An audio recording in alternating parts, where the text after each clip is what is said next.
اعوذ باللہ السمیع العلیم من الشیطان اللعین الرجیم بسم اللہ الرحمن الرحیم الحمد لأہلہ والصلاة لأہلها اما بعد فقد قال اللہ تبارک وتعالی فی کتابہ الاعلی وقولہ الحق بسم اللہ الرحمن الرحیم یا ایہا الذین آمنوا علیکم انفسکم لا یضرکم من ضل اذا اہتدیتم الی اللہ مرجعکم جمیعا فینبئکم بما کنتم تعملون۔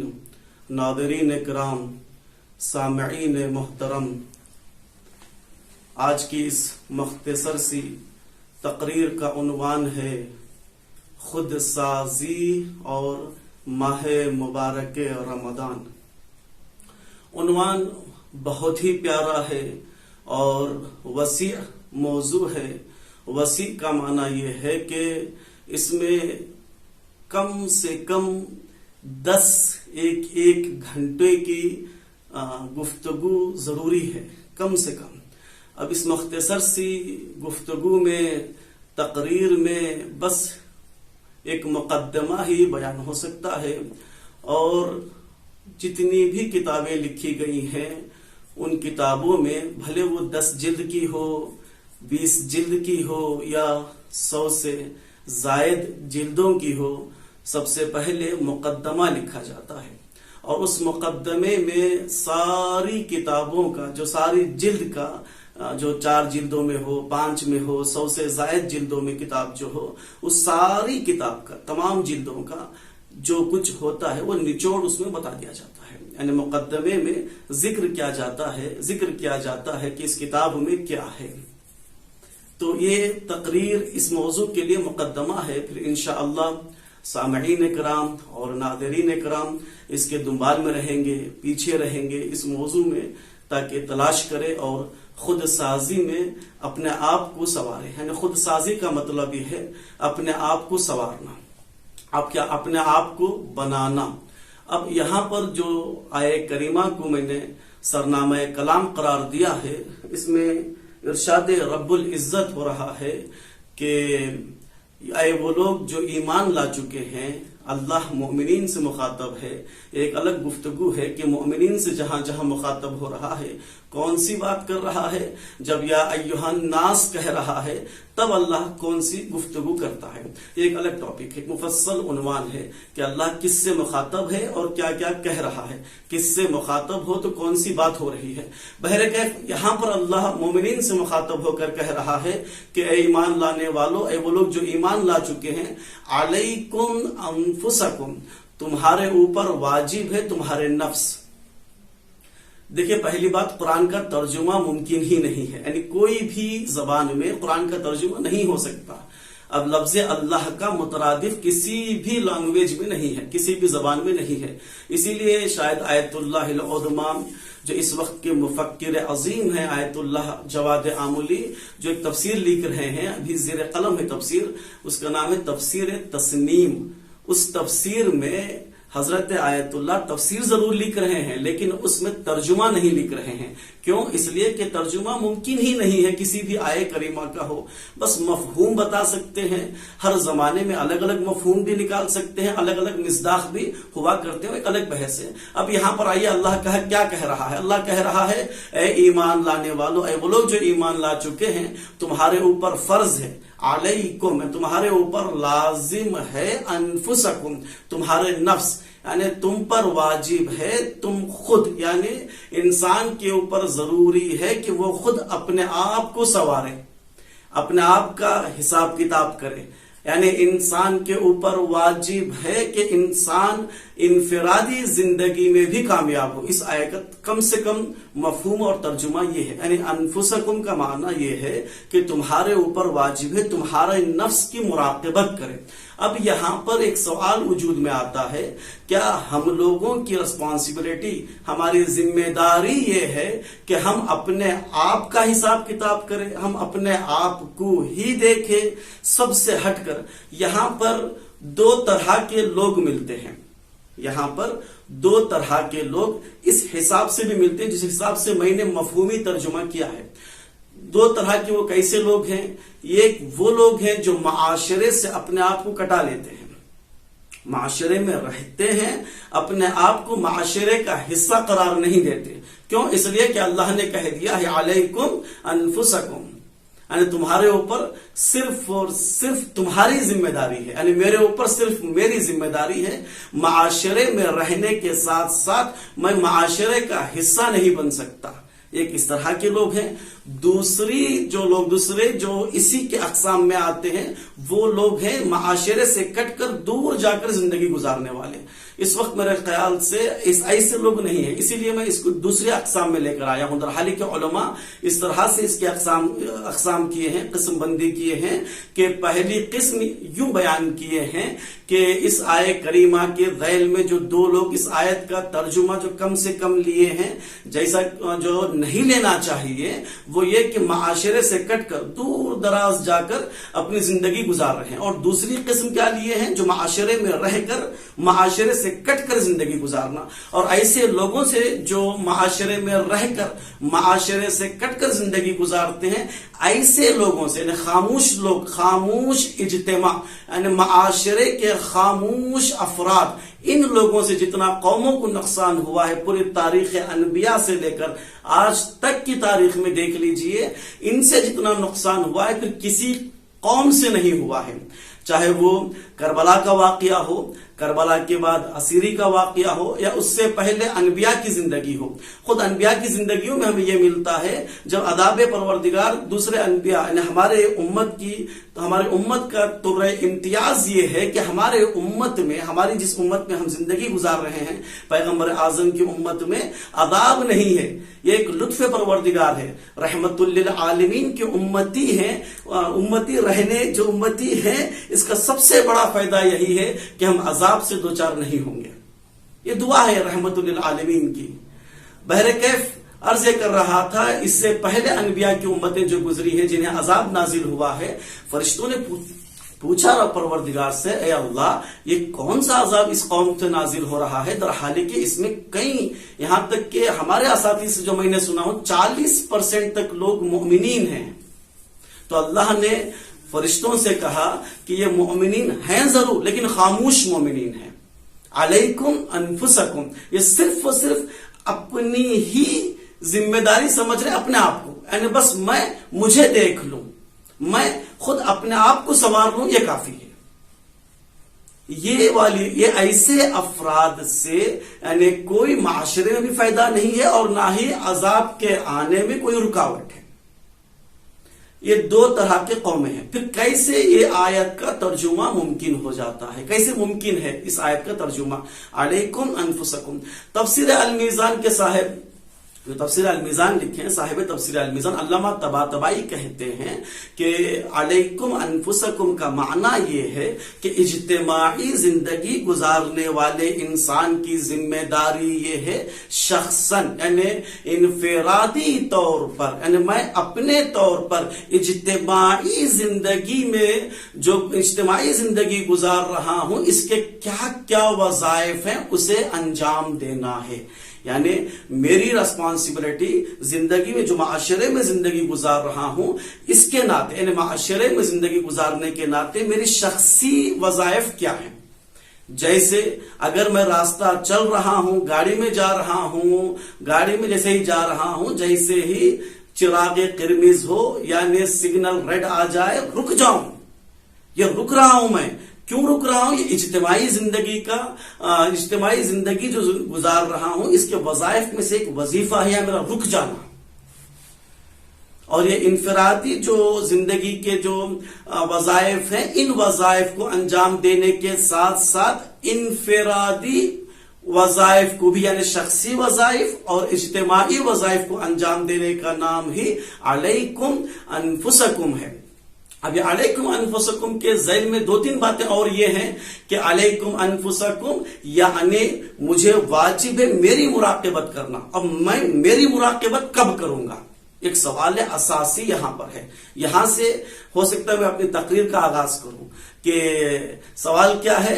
میری جو اس وقت علیکم انفسکم ہے، یعنی میں میرے مراقبت کب کروں گا؟ اس وقت کروں گا جب میں مجھے پہچانوں گا، جب میں مجھے جان لوں گا. یعنی خود سازی کے لیے خود شناسی کا ہونا ضروری ہے. خود سازی کیا ہے؟ اپنے آپ کو بنانا. کب میں اپنے آپ کو بناؤں گا؟ جب میں اپنے آپ کو پہچانوں گا. تو اپنے آپ کو جب میں پہچان لوں گا تب پھر میں اپنے آپ کو بناؤں گا. تو مولا کائنات علی بن ابی طالب علیہ السلام نے فرمایا ہے کہ خود شناسی جو مقدمہ ہے خود سازی کا، یہ سود مند ترین علم ہے. مولا نے نہیں فرمایا سود مند علم ہے. ایک ہوتا ہے سود مند، ایک ہوتا ہے سود مند ترین علم، یعنی سب سے زیادہ نفع بخش، سب سے زیادہ پروفٹ والا علم کون سا علم ہے؟ جو خود شناسی ہے، یعنی اپنے آپ کو پہچاننے کا علم ہے. اس لیے کہ یہ مقدمہ خود سازی ہے. اپنے آپ کو بنانے کے لیے اپنے آپ کو پہچاننا ضروری ہے. پھر مولا آگے بڑھ کر کہتے ہیں کہ جتنا انسان خود شناس ہوگا اتنا ہی وہ پاک ہوتا چلے جائے گا.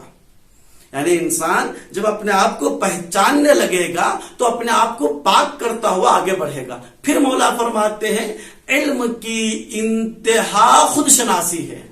علم حاصل کر لینا، کوئی بھی کتنا بھی علم حاصل کر لے کسی بھی میدان میں، چاہے وہ ڈاکٹری کا میدان ہو یعنی علم پزشک کا، چاہے وہ انجینئرنگ کا علم ہو، کوئی بھی علم حاصل کر رہا ہے اسے دیکھ لو اگر وہ خود اپنے آپ کو کیا بنا رہا ہے. اس لیے کہ خود شناس جب ہو جائے گا تب پھر خود ساز ہوگا. یعنی علم کی انتہا کا نام ہے خود شناسی. پھر مولا فرماتے ہیں علم کی جب انتہا یہ ہے کہ اپنے آپ کو پہچاننا. مولا اس کا فائدہ کیا ہے اپنے آپ کو پہچاننے کا؟ پھر مولا فرماتے ہیں من عرف نفسہ فقد عرف ربہ. جس نے اپنے آپ کو پہچان لیا گویا اس نے اپنے رب کو پہچان لیا. یعنی خود شناسی خود سازی کا ذریعہ ہے اور یہ خود سازی اللہ کو پہچاننے کا سبب ہے. یہ ہے خود شناسی، یہ ہے خود سازی. ہماری اس مختصر سے تقریر کا ٹاپک تھا خود سازی اور ماہ مبارک رمضان. یہ رہا ایک حصہ. جب بھی کوئی بھی عنوان دیکھیں گے اس عنوان کا آپریشن کرنا پڑتا ہے، اس عنوان کا تجزیہ کرنا ہوتا ہے، جز کرنا ہوتا ہے. یہ جو ہمارا عنوان تھا، جو ہمارا موضوع بحث ہے، یہ ہے خود سازی اور ماہ مبارک رمضان. اب ہم نے خود سازی کا تھوڑا سا تجزیہ کیا، تھوڑا سا آپریشن کیا. اب آئیے ماہ مبارک رمضان، یہ کون سا مہینہ ہے؟ ماشاء اللہ سے ابھی آخری ایام ماہ مبارک رمضان کے. اس مہینے کی اتنی فضیلت ہے کوئی سمجھ ہی نہیں سکتا، کوئی درک ہی نہیں کر سکتا.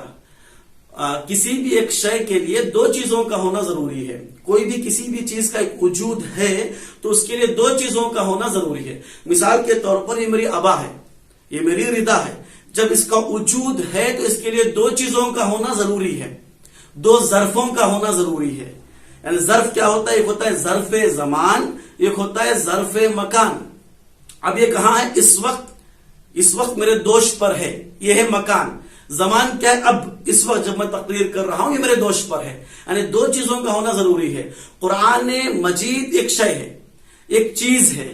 یہ چیز کا جب نزول ہوا تو یہ ظرف چاہتا ہے، نزول کا ظرف ہوتا ہے. ظرف بھی دو طرح کا ہوتا ہے، ایک ظرف زمان ہے، ایک ظرف مکان ہے. ظرف مکان نزول قرآن کیا ہے؟ خداوند عالم قرآن مجید میں فرمایا ہے، میں اسے ترجمہ کر کے آگے بڑھتا ہوں کہ اگر یہ قرآن مجید کو پہاڑوں پر نازل کیا جاتا خشیت پروردگار سے یہ پہاڑ ریزہ ریزہ ہو جاتے. پس مکان نزول قرآن کیا ہوا؟ صدر پیغمبر اعظم، یعنی میرے رسول کا سینے پر قرآن مجید نازل ہوا ہے. یہ مکان ہے، ظرف مکان ہے. ظرف زمان کیا ہے؟ ظرف زمان یہ ہے انا انزلناہ فی لیلۃ القدر، یعنی اللہ نے قرآن مجید کو لیلۃ قدر میں نازل کیا ہے. لیلۃ قدر کون ہے؟ کہاں ہے یہ کون سی لیلۃ قدر ہے؟ قرآن مجید میں پھر اللہ نے فرمایا کہ ہم نے قرآن مجید کو نازل کیا ہے ماہ مبارک رمضان میں. یعنی معلوم یہ ہوا ماہ مبارک رمضان میں ہی لیلۃ القدر ہے. اب سوال یہ پیدا ہوتا ہے کہ کون سی شب لیلۃ القدر ہے؟ یہ مہم ترین سوال ہے۔ لیلۃ القدر کے سلسلے میں کئی چیزیں ہیں، کئی گفتار آئے ہیں، کئی بحثیں ہوئی ہیں، اس میں شان نزول کے سلسلے میں بھی بات ہوئی ہے۔ بات میں جب آ گئی بات تو میں کچھ دیر کے لیے بتا دوں، یہ مہم بہت ضروری ہے کہ یہودیوں کے یہاں ایک دن ایسا ہے کہ وہ دن وہ لوگ عید بھی مناتے ہیں، اور ان کا یہ کہنا ہے چھوٹی سی قربانی اگر دے دیا جائے تو ان کے سارے گناہ معاف ہو جاتے ہیں۔ تو مسلمان بھی پیغمبر اعظم کی خدمت میں آئے کہ یا رسول اللہ، کیا ہمارے ہاں بھی کوئی ایسا ظرف زمان ہے، کیا کوئی ایسا وقت ہمارے یہاں ہے کہ جس میں ہماری دعائیں قبول ہو جائے، جس میں ہمارے گناہان معاف ہو جائے؟ تو پیغمبر اکرم خاموش رہے تو یہ سورہ نازل ہوا، سورہ قدر، کہ یہ 1000 مہینوں سے افضل ہے، یہ سورہ نازل ہوا۔ تو عرض یہ کر رہا تھا کہ ماہ مبارک رمضان کی اتنی عظمت ہے کہ یہ ظرف زمان بنا نزول قرآن کے لیے۔ ماہ مبارک رمضان ظرف زمان بنا نزول قرآن کے لیے، اور نزول قرآن کے لیے جو یہ بنا ہے تو اللہ نے خود کہہ دیا کہ یہ رات کا ادراک تمہارے بس میں نہیں ہے۔ یعنی قرآن جب نازل ہوا ہے، ہر چیز کے لیے 2 ظرف کا ہونا ضروری ہے، ایک ظرف مکان، ایک ظرف زمان۔ قرآن کے کیا کہنا کہ قرآن جس میں نازل ہوا ہے ظرف زمان یعنی ماہ مبارک کے رمضان، اس کا ادراک بھی ممکن نہیں ہے، اور جس کے سینے میں نازل ہوا ہے ظرف مکان پیغمبر آدم، ان کا ادراک بھی ہمارے انسان کے فطور میں آ ہی نہیں سکتا، ہمارے انسان کے ذہنوں میں پیغمبر اکرم کی ذات اقدس سمائی نہیں جا سکتی۔ یعنی یہ دونوں قابل ادراک ذہن انسانی نہیں ہیں۔ بس میں عرض کر رہا تھا کہ انسان جو خود ساز ہونا چاہیے، خود شناس ہونا چاہیے، خود شناس ہوگا تو خود ساز ہوگا۔ اور ماہ مبارک رمضان یعنی اس کا پھر ربط کیا ہے؟ جو عنوان بتایا ہوں دونوں کا تھوڑا تجزیہ میں نے کیا، کہ پہلے بتایا کہ خود شناسی کیا ہے، خود شناسی کا مقصد، ہدف کہاں تک جاتا ہے؟ اللہ کو پہچاننے تک جاتا ہے۔ اور ماہ مبارک رمضان کی عظمت کیا ہے جو قابل ادراک نہیں ہے، بہت عظیم ماہ مبارک ہے۔ اور یہ شب قدر کس شب میں ہے؟ یہ بھی ایک سوال ہے، کس شب میں شب قدر ہے؟ نہیں معلوم کس شب میں ہے۔ ابو بصیر امام صادق کی خدمت میں آتے ہیں، بیٹھتے ہیں، مولا شب قدر کب ہے؟ تو مولا امام صادق نے فرمایا، مفاتیح الجنان میں بھی یہ حدیث ہے، کس سے؟ ابو بصیر سے۔ ابو بصیر کون ہے؟ اصحاب اجماع میں سے ہیں۔ اصحاب اجماع کسے کہتے ہیں؟ پھر بھی ایک لمبی بحث ہے۔ اصحاب اجماع 18 ایسے افراد ہیں محدثین جو حدیث شناس ہیں، وہ یہ کہتے ہیں، اکثر حدیث شناس کہتے ہیں کہ اصحاب اجماع تک کوئی حدیث چلے جائے، بھلے اس کے بعد امام تک منسوب ہو یا نہ ہو، وہ حدیث ہمارے لیے صحیح حدیث ہے۔ پھر حدیث کی بھی کیٹیگری ہے، صحیح حدیث کون سی، حسن حدیث، ایک لمبی بحث ہے۔ بہرکیف حدیث کے صحیح ہونے کے لیے ان تک پہنچ جائے تو کافی ہے۔ اصحاب اجماع یہ 18 بندے ہیں، 18 لوگ ہیں۔ امام پنجم اور امام ششم سے 6 ہیں، اور خود امام صادق سے مخصوص 6 ہیں، امام کاظم سے 6 ہیں، اور کتنے ہوئے ٹوٹل؟ 18 بندے ہوئے۔ یہ 18 بندوں میں ہیں ابو بصیر، اور اتنے عظیم شخص ہے، پیغمبر کی اور امام صادق کی خدمت میں آتے ہیں۔ امام صادق نے کہا کہ دیکھو، جب بھی تمہیں گمان ہو، جب بھی تمہارے ذہن میں یہ بات آ جائے ماہ مبارک رمضان میں آج کی رات لیلۃ القدر ہے، تو اعمال بجا لاؤ، تو اعمال بجا لاؤ، 100 رکعت نمازیں پڑھو۔ تو ابو بصیر کہتے ہیں، مولا اگر کوئی اتنی سکت نہیں رکھتا کھڑے ہو کر پڑھے، تو مولا نے فرمایا کہ بیٹھ کر پڑھے۔ بیٹھ کر بھی نہیں پڑھ سکتا تو مولا نے فرمایا لیٹ کر پڑھے۔ یعنی شب قدر کا گمان ہو جائے کس رات میں ہے تو اس رات میں بیٹھ جائے، اعمال کرے۔ اب 2-3 دن بچے ہیں، اس کی غنیمت سمجھے۔ پیغمبر اکرم صلی اللہ علیہ وآلہ وسلم کے بارے میں ملتا ہے کہ پیغمبر اکرم آخری 10 دن ماہ مبارک رمضان میں اپنا بستر لپیٹ دیا کرتے تھے، راتوں کو اعمال بجا لاتے تھے۔ یہ جو گفتگو ہو رہی ہے آخری 10 دن کے اعمال کی فضیلت ہے، اس میں آپ یہ سب چیزیں، یہ سب باتیں مل جائیں گی۔ تو گمان یہ ہوتا ہے کہ آخری 10 دن میں ہی آخری 10 دن کے راتوں میں ہی شب قدر ہے۔ اور بعض علماء ہمارے 30 دن ماہ مبارک رمضان کی راتوں میں جاگتے تھے، پتہ نہیں کون سی رات شب قدر ہو، اور اعمال بجا لاتے تھے۔ اب گفتگو یہ ہے، دونوں چیزوں کا تجزیہ ہو گیا ہے، خود سازی اور ماہ مبارک رمضان۔ اب یہ جو میں ٹاپک بنایا ہوں، یہ جو عنوان میں نے رکھا ہے، یہ عنوان کا ربط کیا ہے؟ ربط یہ ہے کہ ماہ مبارک رمضان میں انسان خود شناس بن کر خود ساز نہیں بن سکا تو میں سمجھتا ہوں کہ پھر وہ دیگر مہینوں میں بہت ہی مشکل ہے. 1% بھی شاید میں سمجھتا ہوں 1% بھی ممکن نہیں ہے اس حالت میں، اس دور میں، اس زمانے میں انسان خود سازی کرے دیگر مہینوں میں. کیوں؟ اس لیے کہ ماہ مبارک رمضان میں یہ 30 دن، یہ پورا مہینہ انسان 11 مہینوں میں جو چیزیں حلال تھی اس مہینے میں حرام تھی روزوں کی وجہ سے، تو انسان کوشش کرتا تھا روزہ رکھ کر وہ چیزوں سے اجتناب کرے. پانی سامنے ہے، پی نہیں سکتا تھا. کیوں؟ اس لیے کہ روزہ ٹوٹ جائے گا، روزہ باطل ہو جائے گا. وہ کام نہیں کر سکتا جو دیگر مہینوں میں کر سکتا تھا. یعنی انسان اپنے آپ کو پہچان لے. جو 30 دن دیگر مہینوں میں جو حلال شدہ تھے وہ کام انجام نہیں دے سکتا، تو انسان تیرے اندر وہ کیپیسٹی ہے، وہ قدرت ہے دیگر 11 مہینوں میں، اس کے بعد جو ماہ مبارک کے بعد آتے ہیں، وہ جو چیزیں اللہ حرام قرار دیا ہے ان مہینوں میں، ان چیزوں سے بچ سکتا ہے، ان چیزوں سے دور ہو سکتا ہے. تو بس انسان کو چاہیے کہ وہ ہر وہ چیز سے دور ہو جائے جس سے اللہ ناراض ہو، جس سے اللہ کے یہاں، اللہ کے حضور ہمیں پشیمان ہونے کا سبب بنے. اس لیے کہ اللہ ہمیشہ ہمیں دیکھ رہا ہے. جیسے امام راحیل نے فرمایا تھا، امام خمینی رحمت اللہ علیہ نے، کہ دنیا در محضر خدا سے، پوری دنیا خدا کے حضور میں ہے.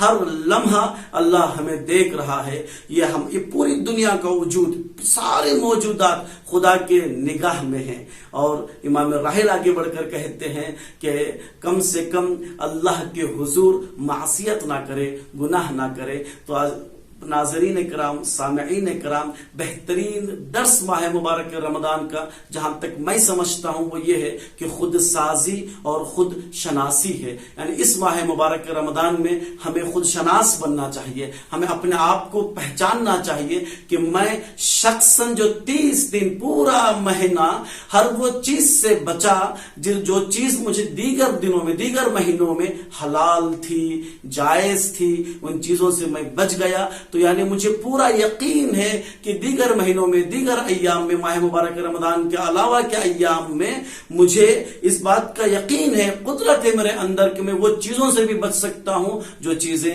اللہ مجھے ان ایام میں حرام قرار دیا ہے. اور آخر میں دعا گو ہوں کہ پالنے والے پروردگار ہمیں توفیق دے کہ جو 3-4 دن بچے ہوئے ہیں کم سے کم ماہ مبارک رمضان کی فضیلت کو اخذ کر سکے. پالنے والے پروردگار ان مہینوں کی، ان ایام کی، اس مہینے کے ہر لمحے کے صدقے میرے اللہ ہمارے گناہ کبائر و صغائر کو درگزر فرما. مالک رحمت والا مہینہ ہے، مالک برکتوں والا مہینہ ہے.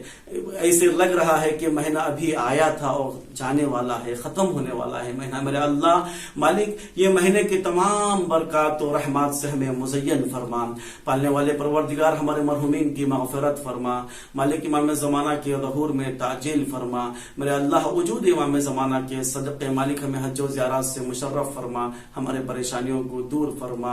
پالنے والے پروردگار امام زمانہ کے ظہور کے بعد ان کے خاص اصحاب میں ہمیں شمار فرما. والسلام علیکم ورحمۃ اللہ وبرکاتہ.